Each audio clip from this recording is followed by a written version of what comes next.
বিশ্বাস করুন, একটা সত্যিকারের সম্পর্ক হাজারটা যুক্তির চেয়ে না অনেক বেশি মূল্যবান। ইগো দিয়ে জয় পাওয়া যায়, কিন্তু সেই জয় হৃদয়ের কোনো শান্তি থাকে না। আর সম্পর্ক দিয়ে পাওয়া যায় এমন এক ভরসা যা সারা জীবনের জন্য হয়ে ওঠে আশ্রয়।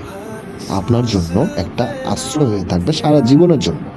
তাই সম্পর্ক থাকলে ভুল বোঝাবুঝি কিন্তু হবেই, কিন্তু সেটা মিটিয়ে নেওয়ার নামই তো ভালোবাসা, তাই না? তো ইগোরে কেন আমরা প্রশ্রয় দিই? ইগো নয় ভাই, সম্পর্কটাই বেশি দামি, ঠিক আছে? সো ইগো জিনিসটা না রিলেশনের মধ্যে কেউ আইনেন না। সো যাই হোক, তো ইগো জিনিসটাকে কখনো আমরা প্রশ্রয় দিব না। যারা রিলেশনে আসতো, আমি তো ভাই সিঙ্গেল, আমার তো ইগো থাকলেই কি না থাকলেই কি, সম্পর্ক তো আর সম্পর্ক করার মতো তো